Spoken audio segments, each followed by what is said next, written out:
Assalamualaikum warahmatullahi wabarakatuh.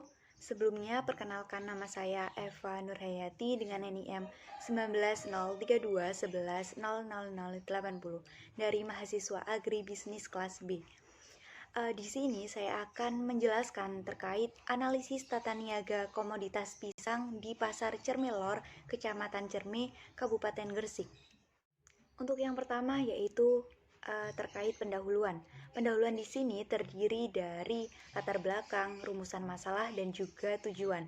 Untuk latar belakang dari analisis ini yaitu negara Indonesia merupakan salah satu negara pertanian yang sampai saat ini sedang berkembang, yang sebagian besar penduduknya berprofesi sebagai petani. Dan di Indonesia juga banyak yang membudidayakan berbagai jenis komoditas pertanian, salah satunya yaitu komoditas hortikultura, khususnya pada buah-buahan. Komoditas buah-buahan inilah yang menjadi kontribusi yang besar dalam bidang pertanian di Indonesia. Buah pisang merupakan salah satu tanaman ekonomi yang sangat menguntungkan karena mempunyai sifat pertumbuhan yang cepat, permintaan akan buah pisang juga cukup tinggi dan harganya pun juga cukup stabil sehingga dapat memberikan keuntungan bagi para petani. Pisang juga merupakan buah yang memiliki banyak kandungan yang baik bagi tubuh. Di negara Indonesia, sebaran buah pisang juga cukup luas. Hampir di seluruh bagian di Indonesia dapat dijumpai buah ini, terutama di wilayah Kabupaten Gresik yang perekonomiannya didominasi oleh output dari sektor pertanian.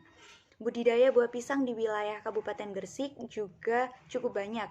Hampir di seluruh kecamatan di kabupaten ini ditumbuhi oleh tanaman pisang atau masyarakatnya banyak yang membudidayakan tanaman ini. Kemudian untuk rumusan masalahnya yaitu bagaimana tata niaga komoditas pisang di Pasar Cermilor, Kecamatan Cerme, Kabupaten Gresik.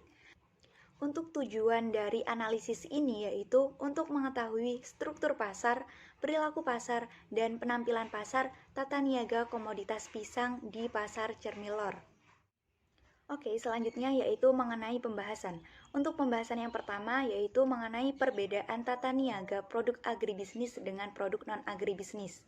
Perbedaan produk agribisnis dengan non-agribisnis yaitu barang yang dihasilkan dari produk agribisnis atau produk pertanian berupa bahan mentah, sedangkan barang yang dihasilkan dari produk non-agribisnis atau non-pertanian yaitu berupa bahan setengah jadi atau bahan jadi. Perbedaan selanjutnya yaitu tata niaga produk agribisnis itu bersifat konsentrasi distributif, sedangkan tata niaga produk non-agribisnis itu bersifat distributif. Kemudian, agar nantinya dapat diketahui bagaimana pemasaran pada komoditas pisang di Pasar Cermilor, maka dilakukan wawancara kepada beberapa pedagang pisang di pasar tersebut.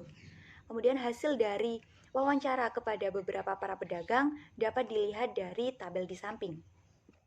Materi selanjutnya yaitu mengenai pendekatan komoditas dan fungsional. Untuk yang pertama yaitu pendekatan komoditas atau commodity approach. Pada kegiatan pemasaran komoditas pisang di Pasar Cermilor, buah yang dipasarkan merupakan buah yang masih mentah atau buah yang sudah siap makan, serta belum mengalami pengolahan. Untuk kisaran harga buah pisang di Pasar Cermilor yaitu berkisar antara Rp6.000 sampai Rp30.000 per sisirnya, atau sekitar Rp20.000 sampai Rp50.000 per tandan. Dalam menentukan harga buah pisang, seorang pedagang mengelompokkan pisang berdasarkan ukuran dan jenis pisang tersebut. Kemudian pendekatan yang kedua yaitu pendekatan fungsional. Pada pendekatan fungsional, dalam tata niaga agribisnis pada komoditas pisang dapat dilihat dari peran dan fungsi setiap lembaga pemasaran dalam melakukan kegiatannya. Fungsi yang pertama yaitu fungsi pertukaran. Pada proses pemasaran komoditas pisang, fungsi pertukaran biasanya dilakukan dengan proses membeli dan menjual pisang dari para petani atau produsen kepada pedagang pengumpul atau dari pedagang besar kepada para pedagang pengecer dan dari pedagang pengecer kepada para konsumen. Di samping itu terdapat juga para pedagang pengecer yang langsung membeli buah pisang kepada para petani. Dalam fungsi pertukaran ini, terjadi perpindahan lokasi dan pada kegiatan rantai pemasaran tersebut, akan terjadi penyusutan terhadap komoditas pisang. Dalam penyusutan komoditas pisang tersebut tergantung seberapa panjang saluran pemasaran dan seberapa lama waktu penyimpanannya. Fungsi yang kedua yaitu fungsi fisik. Fungsi fisik pada komoditas pisang terdiri dari proses penyimpanan dan juga proses pengangkutan. Oleh karena itu, sebelum pisang dipasarkan kepada para konsumen, para pedagang perlu melakukan fungsi fisik ini terlebih dahulu. Akan tetapi, buah pisang tidak dapat disimpan dalam waktu yang relatif lama. Maka dari itu, pisang harus segera didistribusikan kepada para konsumen atau fungsi fisiknya tidak dilakukan dengan kurun waktu yang lama. Kemudian fungsi yang terakhir yaitu fungsi fasilitas. Ada beberapa fasilitas yang digunakan dalam kegiatan pemasaran pisang yaitu fasilitas infrastruktur yang berupa jalan untuk proses pendistribusian agar nantinya buah pisang dapat cepat sampai kepada para konsumen. Fungsi fasilitas ini memiliki peran untuk membantu jalannya dalam fungsi pertukaran dan juga fungsi fisik. Fungsi fasilitas lainnya yaitu berupa penggunaan transportasi untuk jasa pengangkutan. Oke, selanjutnya materi tentang analisis struktur pasar. Struktur pasar pada komoditas pisang dapat dihitung dengan menggunakan beberapa analisis. Akan tetapi di sini saya hanya menggunakan analisis konsentrasi rasio atau CR4 untuk perhitungan struktur pasar. Rumus dari CR4 yaitu KR1 ditambah KR2 ditambah KR3 ditambah KR4 dibagi dengan KR total. Kemudian diperoleh hasil perhitungan CR4 yaitu sebesar 1, yang artinya CR4 lebih besar daripada 0,4, maka dapat disimpulkan bahwa struktur pasar di Kecamatan Cerme merupakan struktur pasar monopoli atau monopsoni. Selanjutnya yaitu mengenai analisis perilaku pasar. Lembaga pemasaran pada komoditas pisang di Pasar Cermilor yaitu para petani, pedagang pengumpul, pedagang besar, pedagang pengecer, dan konsumen. Kemudian terdapat 3 jenis saluran pemasaran. Saluran pemasaran yang pertama terdiri dari petani, pedagang pengumpul, pedagang besar, pedagang pengecer, dan konsumen. Kemudian saluran pemasaran yang kedua terdiri dari petani, pedagang besar, pedagang pengecer, konsumen. Dan untuk saluran yang ketiga terdiri dari petani, pedagang pengecer, dan konsumen. Berdasarkan saluran pemasaran tersebut, terdapat saluran yang lebih efisien dibandingkan dengan saluran pemasaran lainnya, yaitu saluran pemasaran yang ketiga.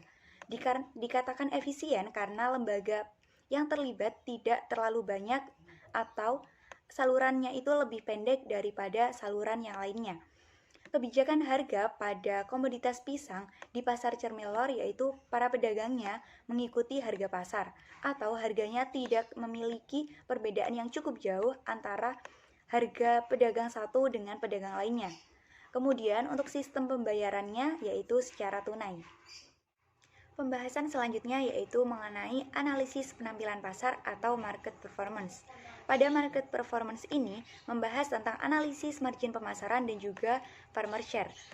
Perhitungan margin pada saluran pertama dapat dilihat pada tabel di samping. Diketahui bahwa pada pedagang pengumpul harga beli rata-rata dari petani yaitu sebesar Rp30.000, harga jual rata-rata pedagang yaitu sebesar Rp35.000. Kemudian besarnya margin yaitu sebesar Rp5.000.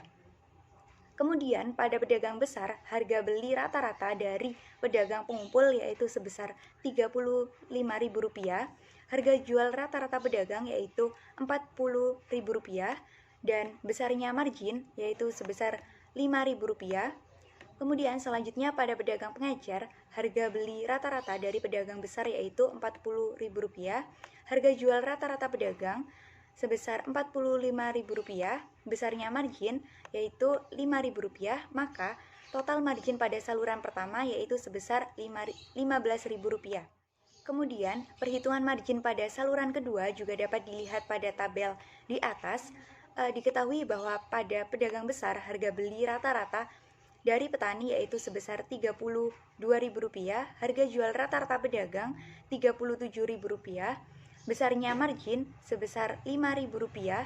Kemudian pada pedagang pengecer, harga beli rata-rata dari pedagang besar sebesar Rp37.000, harga jual rata-rata pedagang sebesar Rp43.000, besarnya margin sebesar Rp6.000. Maka dapat diketahui total margin pada saluran kedua yaitu sebesar Rp11.000.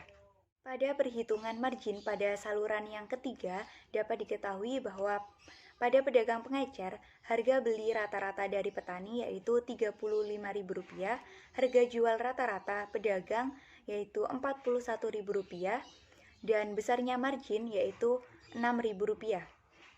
Berdasarkan perhitungan analisis margin tersebut, dapat diketahui bahwa saluran pemasaran yang lebih efisien yaitu saluran pemasaran ketiga.